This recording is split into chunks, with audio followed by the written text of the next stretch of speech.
गुरु जी की सारी प्यारी संगत को जय गुरु जी। संगत जी, हम लेकर आए हैं आपके लिए शिव पुराण का पाठ और पढ़ रहे हैं हम रुद्र संहिता।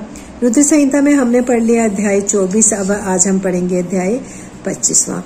तो गुरु जी से आज्ञा ले लें जी। आइए बड़े प्रेम से बड़े भाव के साथ बोलते हैं। ओम नमः शिवाय, शिव जी सदा सहाय। ओम नमः शिवाय, गुरु जी सदा सहाय। कोटि कोटि प्रणाम गुरु जी, आपके चरणों में शत शत नमन। और संगत जी, जो मेरा चैनल पहली बार देख रहे हैं, संगत जी अगर करना चाहते हैं हमारे साथ शिव पुराण का और रामायण का पाठ, तो आप भी चैनल को सब्सक्राइब कर सकते हैं, लाइक कर सकते हैं और शेयर कर सकते हैं। ये सब भी आप एक तरह की गुरु की सेवा ही होती है, ये सारा कुछ करना भी। शिव के द्वारा गोलोक धाम में श्री विष्णु का गोपेश के पद पर अभिषेक तथा उनके प्रति प्रणाम का प्रसंग सुनाकर श्री राम का सती के मन का संदेह दूर करना, सती का शिव के द्वारा मानसिक त्याग। श्री राम बोले, देवी, प्राचीन काल में एक समय परम श्रेष्ठा भगवान शंभु ने अपने परातत्पर धाम में विश्वकर्मा को बुलाकर उनके द्वारा अपनी गौशाला में एक रमणीय भवन बनवाया जो बड़ा ही विस्तृत था। उसमें एक श्रेष्ठ सिंहासन का भी निर्माण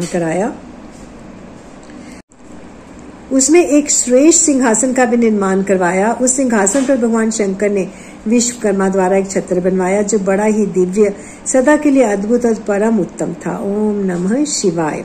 तत्पश्चात उन्होंने सब ओर से इंद्र आदि देवगणों, सिद्धों, गंधर्वों, नाग आदियों को तथा संपूर्ण उपवेदों को भी शीघ्र वहां बुलवाया। समस्त वेदों और आगमों को, पुत्रों सहित ब्रह्मा जी को, मुनियों को तथा अप्सराओं सहित समस्त देवियों को जो नाना प्रकार की वस्तुओं से संपन्न थी आमंत्रित किया।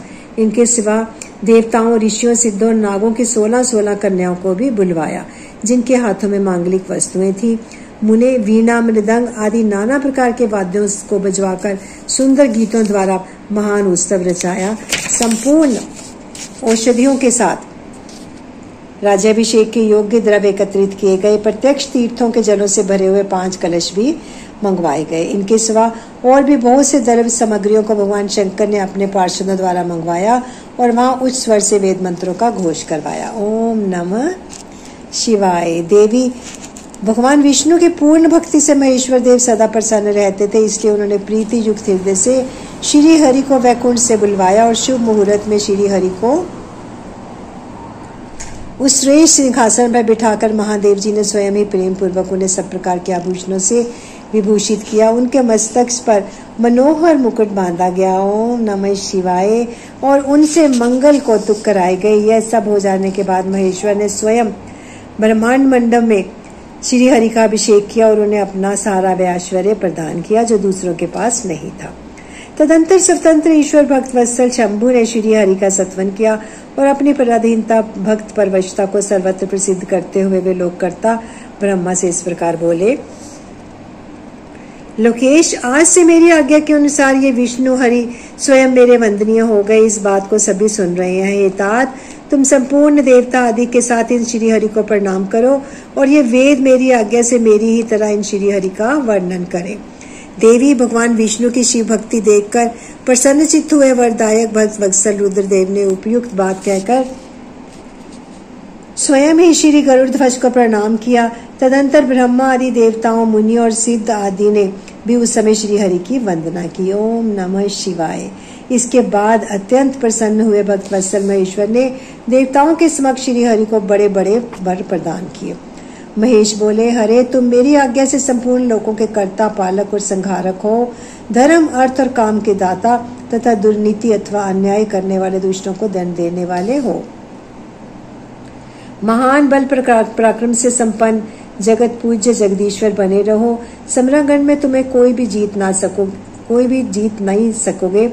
मुझसे भी तुम कभी पराजित नहीं होगे। तो मुझसे मेरी दी हुई 3 प्रकार की शक्तियां ग्रहण करो। एक तो इच्छा आदि की सिद्धि, दूसरी नाना प्रकार की लीलाओं का प्रकट करने की शक्ति, तीसरी तीनों लोकों में नित्य स्वतंत्रता। हरे, जो तुमसे द्वेष करने वाले हैं वह निश्चय ही मेरे द्वारा वचन पूर्वक दंडनीय होंगे। हे विष्णु, मैं तुम्हारे भक्तों को उत्तम मोक्ष प्रदान करूंगा। तुम इस माया को भी ग्रहण करो जिसका निवारण करना देवता आदि के लिए भी कठिन है तथा जिससे मोहित होने पर यह विश्व जड़ रूप हो जाएगा। हे हरे, तुम मेरी बाएं भुजा हो। और विधाता दाहिनी भुजा है। तुम इन विधाता के भी उत्पादक और पालक होगे। मेरा हृदय रूप जो रुद्र है वही मैं हूँ, इसमें संशय नहीं है। ओम नमः शिवाय। वह रुद्र तुम्हारा और ब्रह्मा आदि देवताओं का निश्चय ही पूज्य है। तुम यहाँ रहकर विशेष रूप से संपूर्ण जगत का पालन करो। ओम नमः शिवाय। नाना प्रकार की लीलाएं करने वाले विभिन्न अवतारों द्वारा सदा सबकी रक्षा करते रहो। ओम नमः शिवाय। मेरे चिन्मय धाम में तुम्हारा जो यह परम वैभवशाली अत्यंत उज्जवल स्थान है वह गोलोक नाम से विख्यात होगा। हे हरे, भूतल पर जो तुम्हारे अवतार होंगे सबके रक्षक और मेरे भक्त होंगे। मैं उनका अवश्य दर्शन करूंगा। वे मेरे वर्ष से सदा प्रसन्न रहेंगे। ओम नमः शिवाय। श्री रामचंद्र जी कहते हैं, देवी इस प्रकार से श्री हरि को अपना अखंड ऐश्वर्य सौंपकर उमा वल्लभ भगवान हर स्वयं कैलाश पर्वत पर रहते हुए अपने पार्षदों के साथ स्वच्छंद क्रीड़ा करते हैं। तभी से भगवान लक्ष्मीपति वहाँ गोप वेश धारण करके आए और गोप गोपी तथा गौओं के अधिपति होकर बड़ी प्रसन्नता के साथ रहने लगे। वे श्री विष्णु प्रसन्न चित्त हो समस्त जगत की रक्षा करने लगे। वे शिव की आज्ञा से नाना प्रकार के अवतार ग्रहण करके जगत का पालन करते हैं। ओम नमः शिवाय। इस प्रकार वे ही श्री हरि भगवान शंकर की आज्ञा से 4 भाइयों के रूप में अवतीर्ण हुए। उन 4 भाइयों में मैं राम हूँ, दूसरे भरत है, तीसरे लक्ष्मण है और चौथे भाई शत्रुघ्न है। हे देवी, मैं पिता की आज्ञा से सीता और लक्ष्मण के साथ वन में आया। यहाँ किसी निशाचर ने मेरी पत्नी सीता को हर लिया है और मैं विरही होकर भाई के साथ इस वन में अपनी प्रिया का अन्वेषण करता हूँ। जब आपका दर्शन प्राप्त हो गया तो तब सर्वथा मेरा कुशल मंगल ही होगा। माँ सती, आपकी कृपा से ऐसा होने में कोई संदेह नहीं है। ये देवी, निश्चय ही आपकी ओर से मुझे सीता की प्राप्ति विश्व एक वर प्राप्त होगा। आपके अनुग्रह से उस दुख देने वाले पापी राक्षस को मारकर मैं सीता को अवश्य प्राप्त करूंगा। आज मेरा महान सौभाग्य है जो आप दोनों ने मुझ पर कृपा की। जिस पर आप दोनों दयालु हो जाएं वह पुरुष धन्य और श्रेष्ठ है। इस प्रकार बहुत सी बातें कहकर कल्याणमयी सती देवी को प्रणाम करके रघुकुल शिरोमणि श्री राम उनकी आज्ञा से उस वन में विचरने लगे। पवित्र हृदय वाले श्री राम की यह बात सुनकर सती मन ही मन शिव भक्ति परायण रघुनाथ जी की प्रशंसा करते हुए बहुत प्रसन्न हुई, पर अपने कर्म को याद करके उनके मन में बड़ा शोक हुआ। उनकी अंग कांति फीकी पड़ गई। ओम नमः शिवाय। वे उदास होकर शिव जी के पास लौटी। मार्ग में जाती हुई देवी सती बारंबार चिंता करने लगी कि मैंने भगवान शिव की बात नहीं मानी और श्री राम के प्रति कुत्सित बुद्धि कर ली। अब शंकर जी के पास जाकर उन्हें क्या उत्तर दूंगी। इस प्रकार बारंबार विचार करके उन्हें उस समय बड़ा पश्चाताप हुआ। शिव के समीप जाकर सती ने उन्हें मन ही मन प्रणाम किया। उनके मुख पर विषाद छा रहा था। वे शोक से व्याकुल और निस्तेज हो गई थी। सती को दुखी देख भगवान हर ने उनका कुशल समाचार पूछा और प्रेम पूर्वक कहा, तुमने किस प्रकार परीक्षा ली। उनकी यह बात सुनकर सती मस्तक झुकाए उनके पास खड़ी हो गई।